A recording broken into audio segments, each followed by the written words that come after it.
magandang umaga mga kasi. Dito na tayo ulit sa Ligit. At ngayon medyo mahangin, pero laut pa rin, kaya drive safe na tayo. At welcome back mga kasi sa panibagong na episode natin.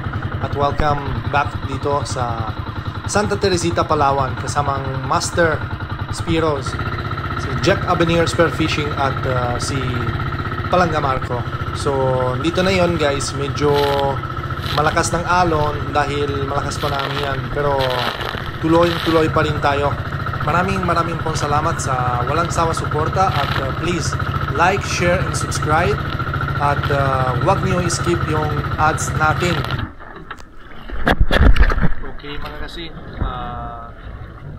karating na tayo dito sa Dumaran Isla. Medyo mabagal na biyahe natin dahil sobrang lakas talaga ng dagat na yon. Pero dito sa isla medyo protected na, kaya hindi masyadong malakas ng alon at mukhang malinaw din, kaya subukan natin na yon. Tara, dive tayo.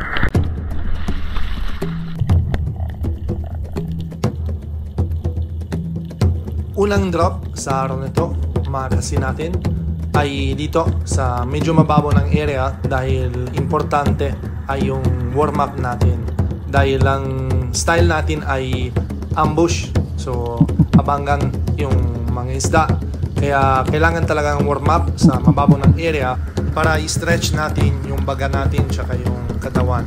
At dito na warm up din si Master Palangga Marco dito sa mababaw din ng area, pero sa kanila ay malalim. Dito nasa 10 metro lang. At dito din meron tayo ng papansin, isang grouper. Hindi pa ako nang nakita. Siguro nakikita ko doon sa Coron, pero hindi gano'ng kakalaki.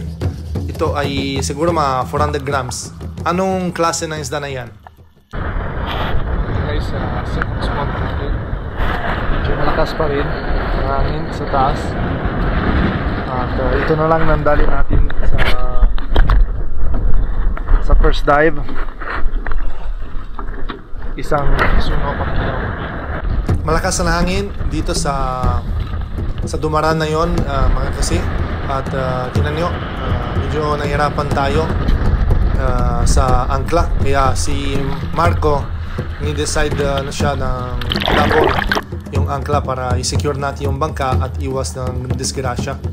At papunta tayo sa medyo may lalim, nasa 12 to 13 meters, dahil mas malaki ng chance na encounter mga pelagic.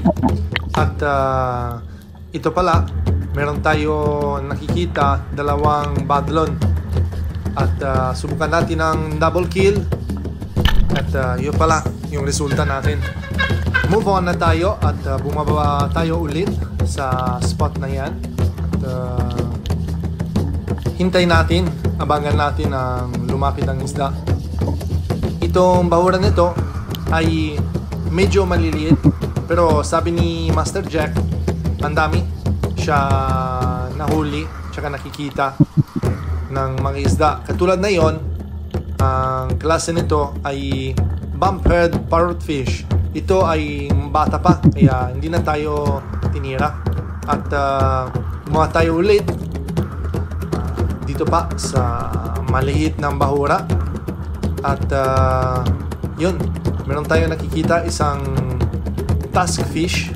At apparently medyo common dito sa kanila, kaya tinira natin ito dahil masarap talaga kahit anong luto. At ito ay maging ang unang isda sa araw na ito, isang good size ng tusk fish. Itong klase na yan guys, hindi na bawal sa Pinas. Hindi talaga ng parrotfish ng isda nito, pero sa ibang lugar ng Pinas siguro bawal din kasi medyo naunti. Pero dito ang dami natira sa spot nito. Bumaba tayo ulit sa spot at pinansin natin isang bayang, pero hindi na tayo tirayin na yan dahil maliit pa, tsaka hindi talaga ang target natin sa araw nito. Yung target natin ay pelagic or malaki ng isdang bato. Dahil na-warm up natin, mas mahaba ng breath hold natin sa araw nito. Kaya abangan lang natin ng lumapit ang mas malalaki.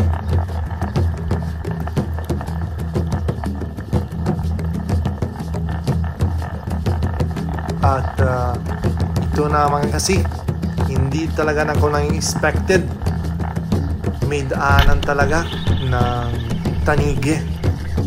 Grabe, napakaswerte natin. At hindi na tayo nang isipin 2 beses at tirahin natin ang tanige. At napakaganda ng tama natin. Medyo malakas yung nila niya dahil siguro ay hunting na siya, kaya medyo malalakas, pero nahihina siya agad. Siguro na nakuha siya ng 20 meters lang ng line natin. Madali lang yung retrieve natin ng isda nito.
Baby tanige.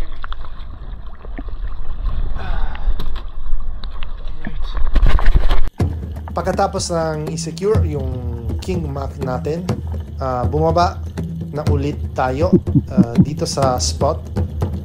Dahil nakikita ko sa taas, kahit medyo malabo, yung galaw ng maliit na isda medyo magulo. Kaya ibig sabihin may talakitok sa ilalim, katulad na yan, kaso nga lang sablay pa rin. At ito na guys, nanahaponan natin kilaw na first class ng lapu-lapu coral trout. Meron tayo isang bark chick tsaka isang blue spotted. Ayos na rin. Ito ang rekado natin. Tapos pa rin at biglang lumikot talaga ng isda. Medyo malabo, kaya kain tayo muna.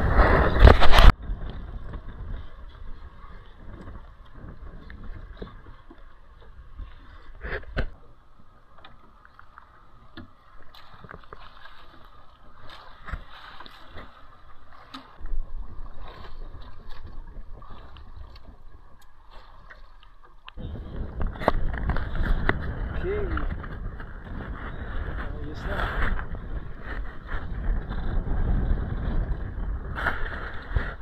Kilaw. Maspiro.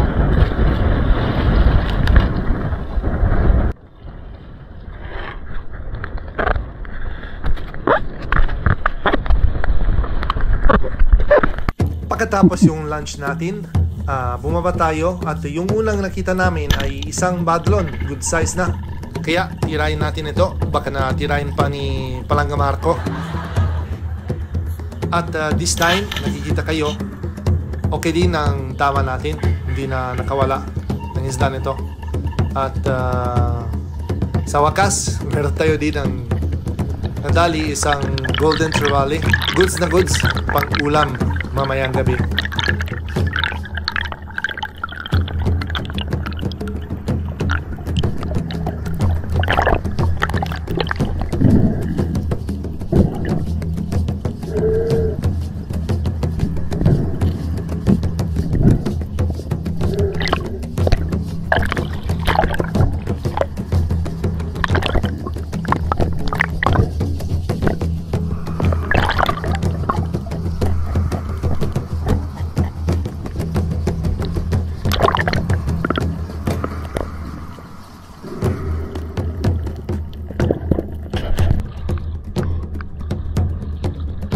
Golden Trevally. Sarap. At dito nakikita natin si Master Jack, Avenir Spearfishing. Remember, makakasi natin mas maganda sa dagat kung may body na kayo at hindi pa nakatago ng bayang nito. Pero napakaswerte ng bayang nito dahil meron tayo nakikita isang malaki ng badlon. Yun, tirahin natin. Ganda ng pagkatama natin, gitna ng katawan. Kahit malakas ng takbo ng isda na yan, nakuha natin. Ito na, sa slow-mo. Napakaganda ng tama natin sa badlon na yan, bandang itlog.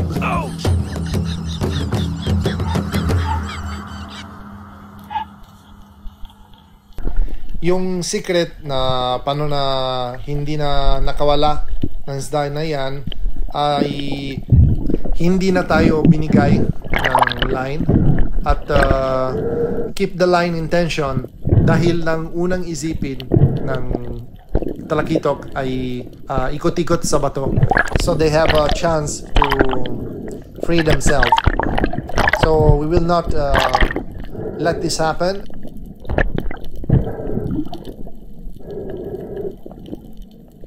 So kahit hindi na naganda ng tama katulad na yon, hindi talaga na nakawala ng isda nito.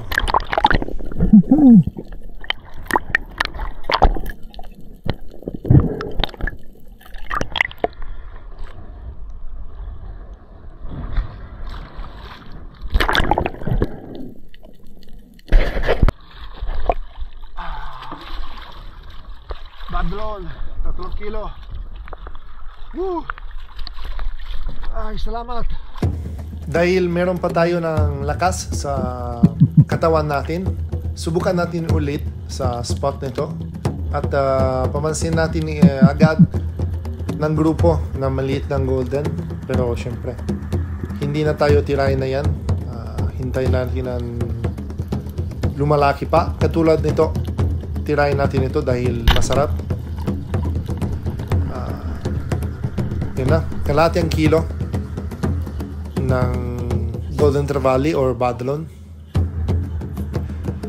Usually hindi na ako nang tinira ng isda na yan, pero dahil meron tayo maraming bata sa bahay, okay na okay pang ulam natin. Bawasin natin ng ilang peraso.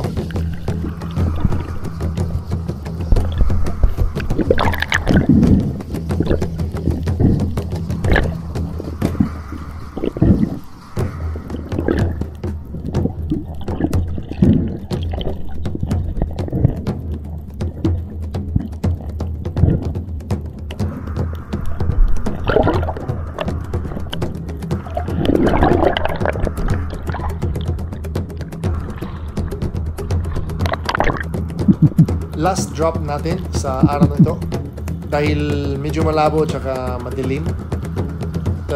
Hintayin natin ang mamaw at yun pala yung mga mamaw sa mababaw, yun tinira natin iba pang golden dahil maliit na, pero Ganda pa rin ng tama, kita ng katawan. Kaya hindi na nakawala ng isda nito. Madali din ang retrieve. At ito ay yung pinaka-last na dali natin sa araw nito, na dagdag pa sa mga golden trevallies.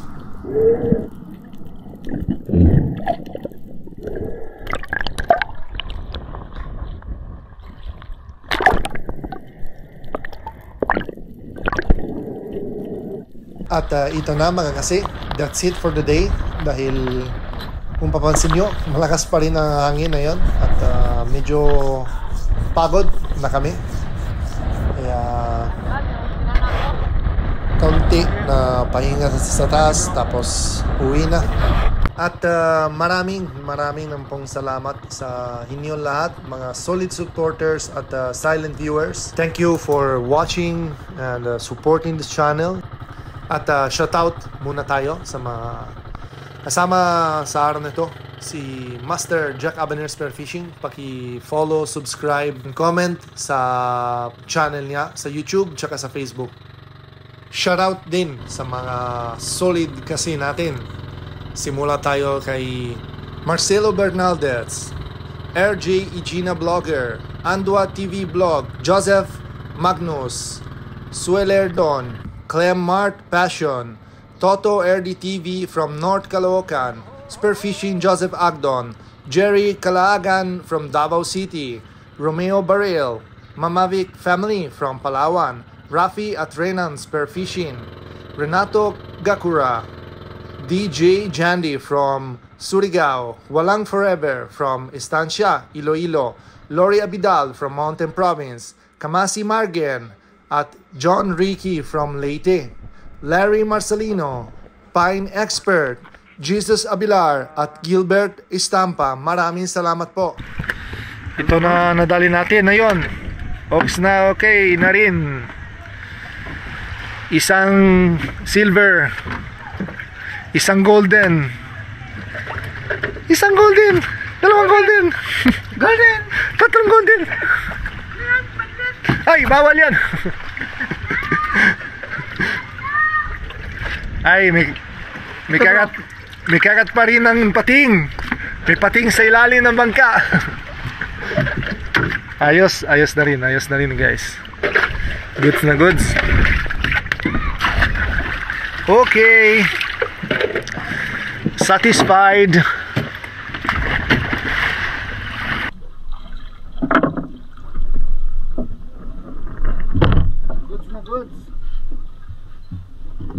Goods na. All good in the world. Tara. Kain tayo. Masabor. At dumiretso na tayo sa iyaw ng pa-fish ID. I think it's task fish. Anyway, it's a kind of rare fish, but here quite common here in Dumaran. This is a typical cat of Dumaran.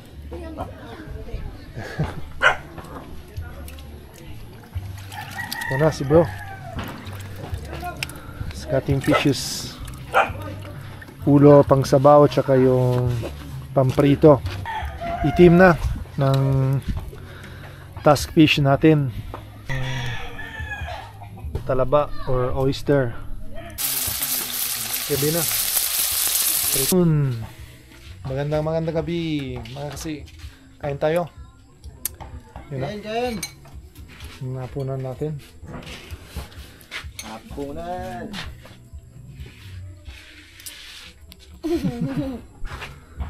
Okay. Siyempre, ang gamot natin ay sabaw. Gulay ng Philippines, the best. At shoutout para din tayo kay James Espino, Dennis De La Cruz family from Nay Cavite, BJ Dula, Crusher Farm, Jesse Adventures, Lito Intis, Free Liberal Minds, John Fishing TV, Tony Sarinas, Blue Marlin from Taytay, Palawan. Doble. Prudencio Baka Mabasag. naman, pasok ng Baguio. Laglag Master Channel. Kopiko isa lang. Gaming. Jesus Abilar. Bukas na. Shaub TV. Arma Longer TV. Milagrosa Dios. Master Red. At last but not the least, Larry Hamos Hilario Lacuachero. Maraming salamat po at kita tayo sa susunod na episode. Mga kasi.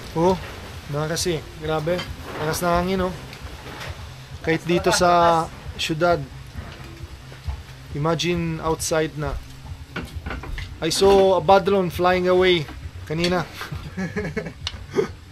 I believe I can fly.